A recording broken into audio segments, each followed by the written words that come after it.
Okay, let's jump right into this explainer. Today, we're unpacking some highly critical recent analysis about a universally revered figure, Mahatma Gandhi. Relying on a deep dive by the infographic show, we're going to look way beyond the traditional history book narrative we've all grown up with. We're going to confront some pretty uncomfortable truths about a man who is practically synonymous with absolute global peace. To keep things structured, we'll follow this roadmap. 1. The myth and the man. 2. Early views in South Africa. 3. Extreme moral absolutism. 4. Controversial personal behaviors. And 5. Reconciling a complex legacy. Let's dive in. Section 1. The Myth and the Man. Examining the global icon. Normally, we're taught to view Gandhi as this monumental, saint-like prophet who championed nonviolent activism and essentially led India to independence. But the source material asks us to put that gleaming image right next to its newly magnified shadows. We're looking at a deeply flawed human being who exhibited some intensely prejudiced behaviors. So, for the rest of our time together, we're going to exist right in the middle of that complex, messy shadow. Section 2. Early Views in South Africa. A look at colonial hierarchies. Going back to his early years, way before he held the title of Mahatma, the analysis really pulls no punches. It highlights documented instances where Gandhi openly expressed blatantly exclusionary and racist views toward Black Africans. We're talking about the frequent use of derogatory language. And it wasn't just talk either. He actively fought to elevate Indians above Black Africans in that deeply oppressive colonial system. At this stage, he wasn't fighting for universal equality. He was literally fighting for a better spot in the hierarchy for his own people at the direct expense of the native African population. Now, you might be wondering, why does this matter today? Well, it isn't just some ancient history tucked away in an archive. Critics point out that these specific exclusionary views have had a huge, visceral impact on the modern world. We're actually seeing widespread protests today. Monuments and statues of Gandhi are literally being toppled and removed in several countries by activists who absolutely refuse to celebrate a man who held these early views.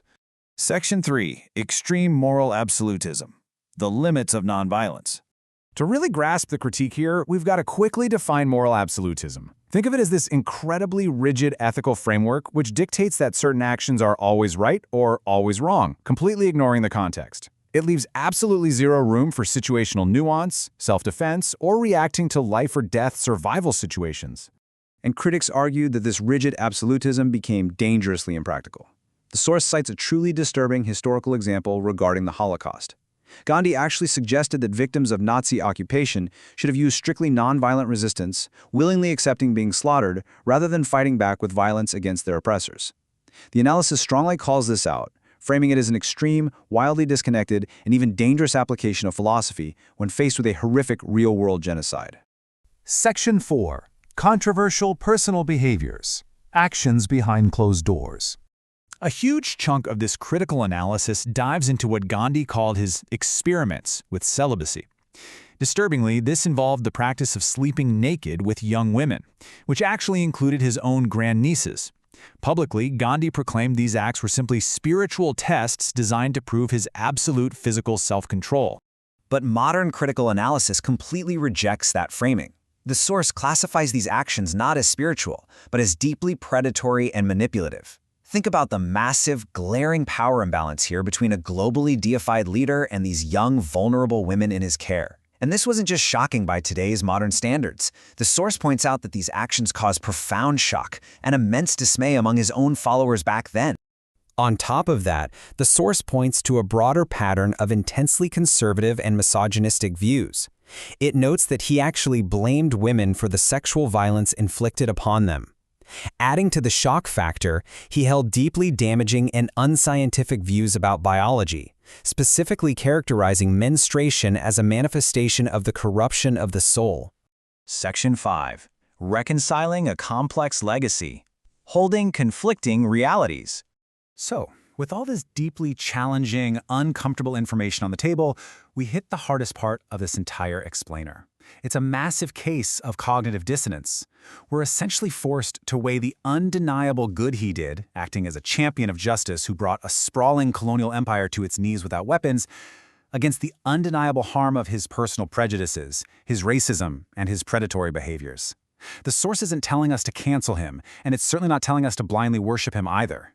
It's asking us to do something much harder: hold both of these conflicting truths at the exact same time. Which brings us to the ultimate question. How exactly do we reconcile the hero who fought for justice with the deeply flawed man behind the myth?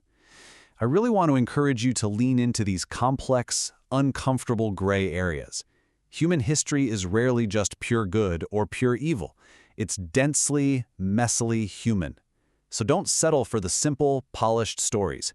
Keep questioning those historical narratives, keep digging into the sources, and thank you so much for exploring this one with me.